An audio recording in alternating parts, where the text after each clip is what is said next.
नमस्कार, मैं हूं आपका इंग्लिश टीचर रवि सर। आज मेरी ये पहली वीडियो है आप लोगों के साथ शेयर करते हुए। मैं ऐसी आशा करता हूं कि आप सभी लोग इस कोरोना महामारी के समय अपने अपने घरों में स्वस्थ हैं और सोशल डिस्टेंसिंग इसके नियम का पालन कर रहे होंगे। लॉकडाउन की वजह से हमारा विद्यालय चल नहीं पा रहा है, इसी वजह से सारे टीचर जितने भी आपके विषय अध्यापक हैं वो अपनी छोटी छोटी वीडियो बना के आप लोगों तक भेजेंगे। तो मैं आपको इंग्लिश पढ़ाऊँगा। हम इंग्लिश में आज हाई स्कूल के हम पहले पोएम के बारे में पढ़ेंगे, जिस पोएम का नाम है द फाउंटेन, जिसके राइटर हैं जेम्स रसेल लॉवेल। अब इस पोएम के बारे में राइटर थोड़ा सा मैं आपको इस पोएम की थीम बता देता हूँ। थीम ऐसा है इसका कि राइटर फव्वारे के सामने बैठा होता है, तो वो उस फव्वारे एक तरीके से मान लिया जाए कि शायद उसके घर के सामने या क्या था, वो फव्वारे को तमाम समय में अलग अलग समय में देखता रहता है। उसने पहली बार उसने देखा धूप तेज़ थी, सूर्य का प्रकाश तेज़ चमक रहा था, तो उसने उसमें फव्वारे को देखा। फिर उसने रात में चंद्रमा के प्रकाश में फव्वारे को देखा। उसके बाद उसने वो अंधेरी रात में, जहाँ पर सिर्फ तारों वाली रात होती है, तारों वाली रात में उसने उस फव्वारे को देखा। तो उसके फव्वारे को देख करके उसने उस फव्वारे से जो कुछ भी सीखा, उससे जो कुछ सीख ली, उसको एक पोएम के रूप में उसने लिखा। वही पोएम हमारे इस चैप्टर में है, जो फर्स्ट चैप्टर है हमारे हाई स्कूल में, जो हमारा सिलेबस, उसमें पहली पोएम है हमारी द फाउंटेन। राइटर का नाम है जेम्स रसेल लॉवेल। आपके सामने ये 3 स्टैंजा दिख रहा होगा। हम पहले इसको पढ़ के एक्सप्लेन करते हैं। अगर आपको कहीं कोई समस्या होगी, कहीं कोई दिक्कत होगी, तो आप हमको क्वेश्चन करिएगा, हम आपको जवाब देंगे वीडियो बना के या बता के, कैसे भी हम आपको जवाब देंगे। और इस वीडियो में दरअसल बात ये है कि लॉकडाउन में किसी चीज़ की व्यवस्था तो है नहीं, इसी वजह से बड़े जुगाड़ टेक्निक से ये वीडियो बनाया जा रहा है घर पे ही। क्योंकि वीडियो बनाने के लिए तमाम चीज़ें चाहिए, जैसे माइक होता है, ट्राईपोड होता है और अच्छे से व्यवस्था होती है रिकॉर्डर का, सब कुछ का। लेकिन यहाँ पर कुछ भी है नहीं, बस ऐसे डायरेक्टली फ़ोन से रिकॉर्ड कर रहे हैं। तो अगर वॉइस क्वालिटी सही नहीं होगी तो आप बताइएगा, फिर हम दोबारा किसी तरीके से शूट करेंगे और अच्छा उसको बनाने की कोशिश करेंगे। ठीक है, फ़िलहाल आज हम अपने चैप्टर पे आते हैं। चैप्टर का नाम है द फाउंटेन। राइटर हैं जेम्स रसेल लॉवेल। इसका जो पहला स्टैंजा है, into the sunshine full of the light leaping and flashing from moon till night. यहाँ पर जो मॉर्न शब्द है, ये मॉर्निंग का शॉर्ट फॉर्म है। मॉर्निंग को मॉर्न भी लिख दिया जाता है। ये पोएटिक वर्ड है। पोएट्री में जब कविता लिखी जाती है तो मॉर्निंग की जगह मून लिख दिया जाता है। इनटू द सनशाइन, सूर्य के प्रकाश में, फुल ऑफ द लाइट, जो फव्वारा है यह प्रकाशमान होता है, प्रकाश से भरा हुआ होता है। राइटर कहते हैं कि सब सूर्य के प्रकाश में उसने जब फव्वारे को देखा, तो राइटर कहता है कि जो फव्वारा है सूर्य के प्रकाश में बिल्कुल प्रकाश से भरा हुआ होता है, अर्थात प्रकाशमान होता है, चमकता रहता है। Leaping and flashing, leaping means उछलता हुआ एंड फ्लैशिंग मीन्स चमकता हुआ, और जो कि उछलता और चमकता रहता है। फ्रॉम मून टिल नाइट, सुबह से रात तक। राइटर कह रहा है, पहले स्टैंजा में कह रहा है कि जो हमारा फव्वारा है, इनटू द सनशाइन, सूर्य के प्रकाश में, फुल ऑफ द लाइट, यह प्रकाश से भरा हुआ होता है, यह बहुत ज़्यादा चमक रहा होता है। लीपिंग एंड फ्लैशिंग, उछलता हुआ और लहराता हुआ, फ्रॉम मून टिल नाइट, सुबह से लेकर के शाम तक, रात तक। यानी जो फव्वारा होता है वह सुबह से लेकर रात तक उछलता लहराता रहता है। Into the moon light fighter then snow, writer से इसके जब उसको दूसरी बार चंद्रमा के प्रकाश में देखता तो उसने दूसरा स्टैंजा लिखा, into the moon light fighter then snow waving so flower like fan the winds blow. इसमें राइटर कहता है कि इनटू द मून लाइट, कि चंद्रमा के प्रकाश में, fighter then snow, comparative degree का इस लाइन में प्रयोग है। फाइटर देन स्नो, यह बर्फ से भी ज़्यादा सफ़ेद प्रतीत होता है। Waving so flower like, waving means लहराना, यह फूलों की तरीके से लहराता है। फैन द विंड्स ब्लो, जब भी हवा चलती है। जिस तरीके से हवा चलने पर जो फूल होते हैं पेड़ में वो हिलते रहते हैं या एक विशेष आवृत्ति में वो लहराते रहते हैं, वही राइटर कह रहा है कि इनटू द मून लाइट, चंद्रमा के प्रकाश में व्हाइटर देन स्नो, यह बर्फ से भी ज़्यादा सफ़ेद होता है। वेविंग सो फ्लावर लाइक, फूलों की तरीके से यह लहराता रहता है। फैन द विंड्स ब्लो, जब कभी हवा चलती है। राइटर कह रहा है कि चंद्रमा के प्रकाश में यह बर्फ से भी ज़्यादा सफ़ेद होता है, फूलों की तरह लहराता है जब हवा चलती है, यानी जब हवा चलती है तो यह फूलों की तरीके से लहराता है। थर्ड स्टैंजा इसका देखते हैं। Into the starlight, into the starlight रसिंग in spray, happy at midnight, happy by day. अब इसमें राइटर्स के तीसरे गुण के बारे में, तीसरे टाइम इसको देखता है कि जब आसमान में तारे सब चारों तरफ, आसमान में सिर्फ तारे ही तारे नज़र आ रहे हैं, तब राइटर फव्वारे को देखता है तो उसको फुहारों के रूप में वो प्रतीत होता है कि जैसे ज़मीन जो फव्वारा है उससे फुहार ही निकल रहे हैं। तो इनटू द स्टारलाइट, तारों के प्रकाश में, रसिंग इन स्प्रे, रसिंग मीन्स होता है जल्दी से या तेज़ी से, इन स्प्रे मीन्स फुहारों, यानी तारों के प्रकाश में यह फुहारों के रूप में तेज़ी से, फुहारों के रूप में तेज़ी से चलता रहता है, दौड़ता रहता है। हैप्पी एट मिडनाइट, आधी रात में खुश रहता है। हैप्पी बाय डे, पूरा दिन खुश रहता है। इसमें राइटर कहता है कि तारों के प्रकाश में यह फुहारों की तरह तेज़ी से निकलता रहता है। रसिंग मीन्स होता है दौड़ते रहना, तेज़ी से चलना। रसिंग मीन्स होता है दौड़ते रहना, यानी यह तेज़ी से फुहारों के रूप में दौड़ता रहता है, चलता रहता है। हैप्पी एट मिडनाइट, आधी रात में खुश रहता है। हैप्पी बाय डे, और पूरा दिन भी खुश रहता है। अब इसके हम आगे स्टैंजा देखते हैं।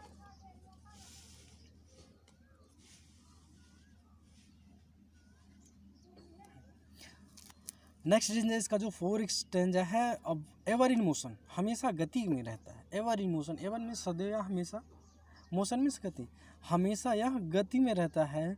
ब्लित्सम एंड चेरी, ब्लित्सम मीन्स होता है प्रसन्नचित, एंड चेरी मीन्स होता है आनंदित। ब्लित्सम एंड चेरी, हमेशा प्रसन्नचित और आनंदित रहता है। स्टिल क्लाइंबिंग हेवनवर्ड, स्टिल मीन्स सदैव या हमेशा, क्लाइंबिंग मीन्स होता है ऊपर चढ़ना, हेवनवर्ड मीन्स आसमान की तरफ, और यह हमेशा आसमान या स्वर्ग की तरफ चढ़ता रहता है।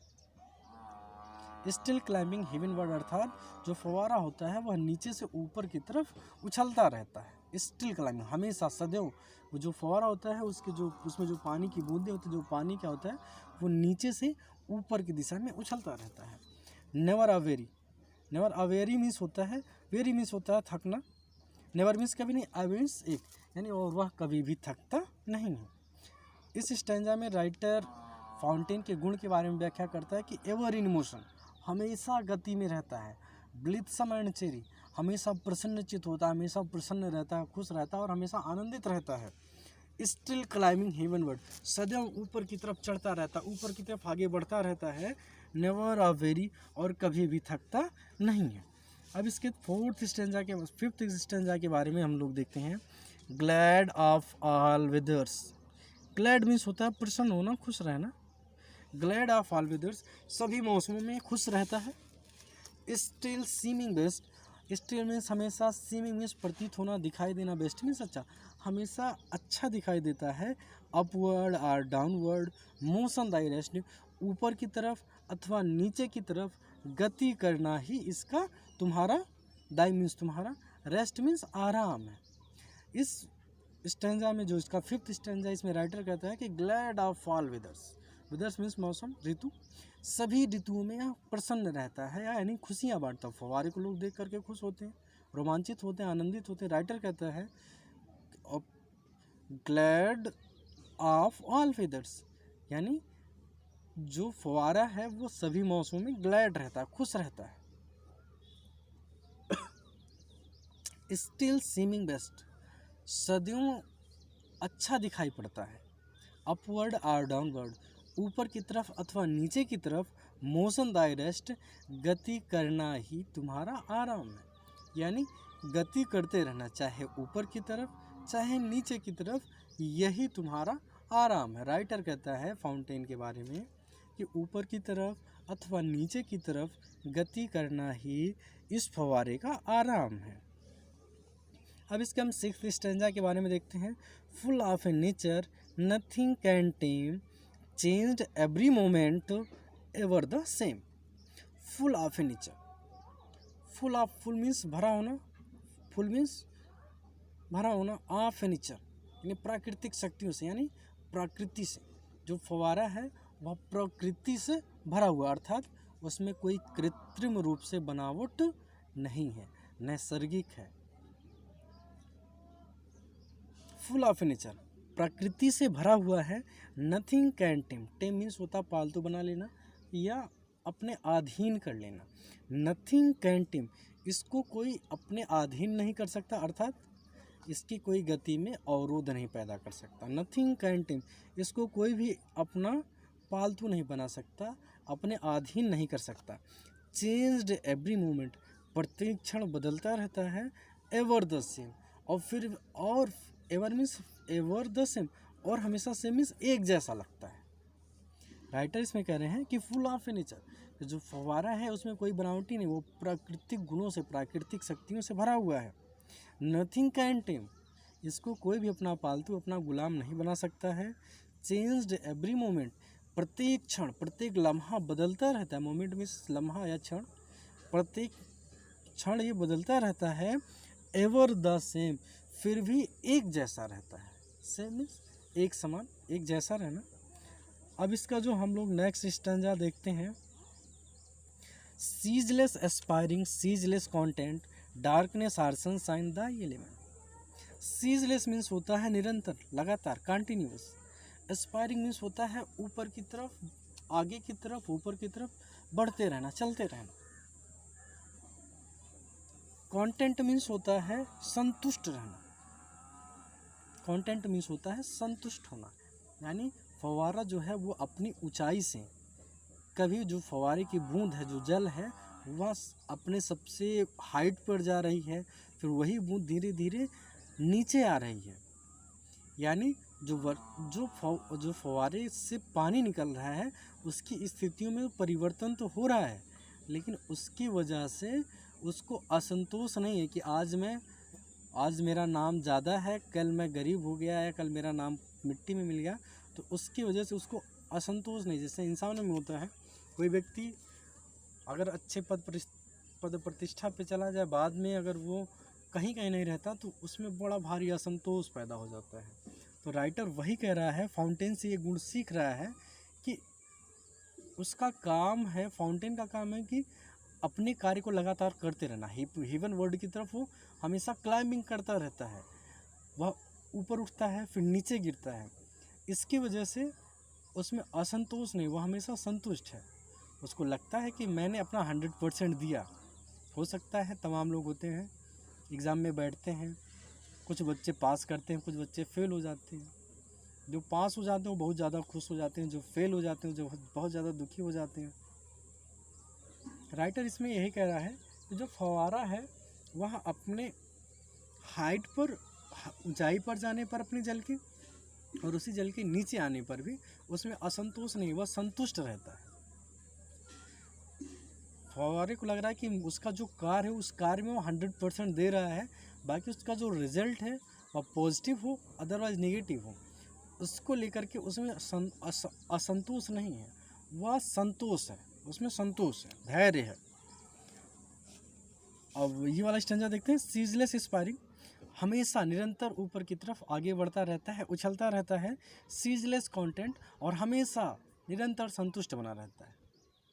अभी मैंने जो संतुष्टि पे व्याख्या की, यानी सीजलेस एस्पायरिंग सदैव ऊपर की तरफ उछलता रहता है, ऊपर की तरफ गति करता रहता है, आगे गति करता रहता है।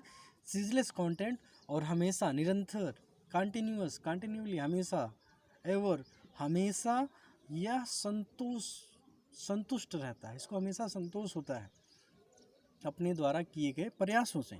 डार्कनेस और सनशाइन, अंधकार हो या सूर्य का प्रकाश हो, द एलिमेंट, यही इसका मुख्य तत्व है, यही तुम्हारा मुख्य एलिमेंट मीन्स तत्व है, यही सार है। राइटर कहता है कि निरंतर आगे बढ़ते रहना, निरंतर संतुष्ट रहना, चाहे अंधेरा हो चाहे सूर्य का प्रकाश हो, यही तुम्हारे तत्व है।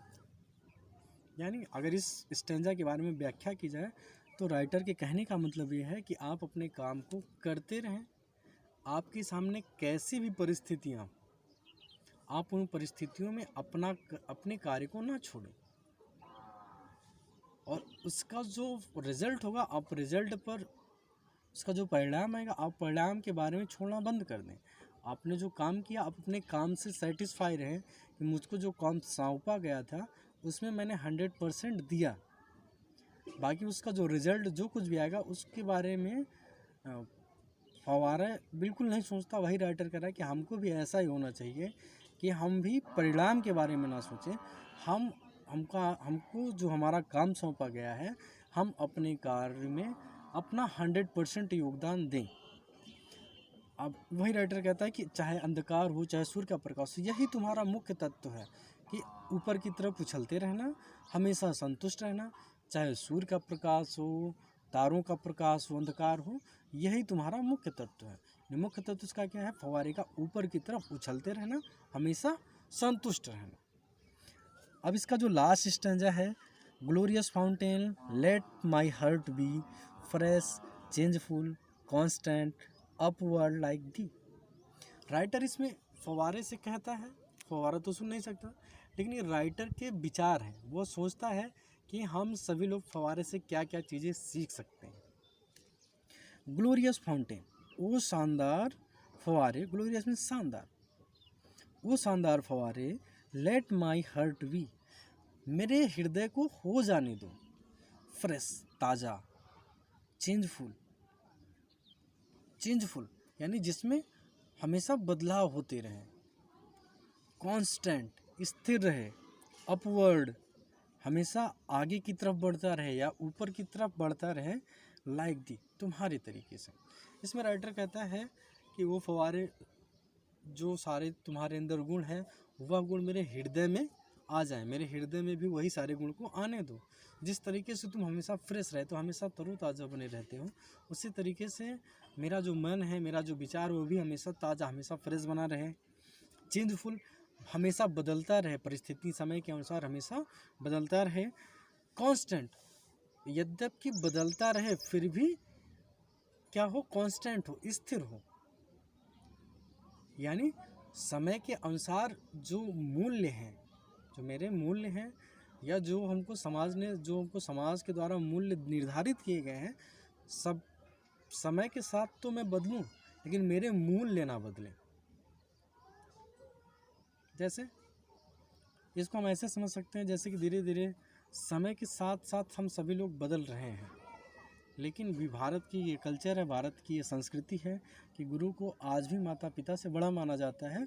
यद्यपि तमाम ट्यूशन्स चल रहे हैं, लोग पैसे लेके पढ़ा रहे हैं, पैसे के लिए पढ़ाई, अच्छे अच्छे विद्यालय जहाँ जैसा पैसा दीजिएगा आपको वहाँ वैसी शिक्षा मिलेगी, लेकिन इन सारी चीज़ों के बाद ये परिवर्तनशील है, इसमें बदलाव तो है, लेकिन एवर सेम कांस्टेंट है, स्थिर है। यानी इनके जो मूल्य हैं कि अपने गुरुओं का आदर करना, चाहे वह गुरु फ्री में पढ़ाता हो, कुछ भी करता हो, तो यानी जो हमारे मूल्य हैं वह ना बदलें। हमें परिवर्तन हो वो ठीक है, लेकिन जो हमारे मूल्य हैं, मूल्यों में परिवर्तन ना। अपवर्ड लाइक दी, तुम्हारे तरीके से अपवर्ड हमेशा आगे ऊपर की तरफ उठते रहना। यहाँ ऊपर उठने से क्या मतलब? आसमान में चले जाना नहीं। अपवर्ड का मीन्स होता है अपने कार्य में आगे बढ़ते जाना। हमको जो कार्य सौंपा गया है उस कार्य में हम आगे निरंतर बढ़ते जाएं, लाइक दी तुम्हारे तरीके से। यानी इस स्टैंजा में राइटर यही कहता है कि ओ ग्लोरियस फाउंटेन, ओ शानदार फव्वारे, मेरे हृदय को तरोताज़ा कर दो, हमेशा बदलने वाला कर दो, और उसके बाद भी स्थिर रहने वाला कर दो, अपवर्ड लाइक दी, जैसे तुम हमेशा आगे बढ़ते रहते हो उसी तरीके से मेरे हृदय को भी हमेशा निरंतर आगे बढ़ने वाला कर दो। समझ में आया? अगर नहीं समझ में आएगा तो आप मैसेज करिएगा, मैं आपको दोबारा फिर से एक्सप्लेन करूँगा, और इसमें कोई कमी होगी तो बताइएगा। इस तरीके से हमारी पहली पोएम समाप्त होती है। इससे आपके जो प्रश्न हैं, जो आपको ना समझ में आया हो, और जो आपके इसमें कठिन टिपिकल वर्ड हैं और आपको ना पता हो, तो आप पूछ सकते हैं, मैं आपको बताऊंगा। अब एक चीज़ आती है राइमिंग वर्ड। राइम मीन्स होता है लय। यानी ये एग्ज़ाम में पूछा जाता है कि आपके इस स्टैंजा में कौन कौन से राइमिंग वर्ड होते हैं। जो स्टैंजा में राइमिंग का मीन्स होता है बोलने में एक जैसी ध्वनि उत्पन्न करने वाले शब्दों को राइमिंग वर्ड बोलते हैं। जैसे इसमें देखते हैं हम लोग लाइट, पहले स्टैंजा में लाइट और नाइट, लाइट और नाइट बोलने में बिल्कुल एक जैसे लग रहे हैं, लाइट नाइट, यानी ये बोलने में एक जैसी ध्वनियाँ उत्पन्न कर रही हैं। तो लाइट नाइट का राइमिंग वर्ड है, इसको ऐसे लिखा जाएगा लाइट रिम्स विथ नाइट। अब इसमें देखते हैं, इसमें है स्नो का ब्लो, यानी इसमें अक्सर देखा जाता है कि जो राइमिंग वर्ड होते हैं पहले अगर लाइन में राइमिंग वर्ड होगा तो उसका राइमिंग वर्ड तीसरी लाइन में, दूसरे वाले का चौथे लाइन में, ऐसे राइमिंग वर्ड होता है।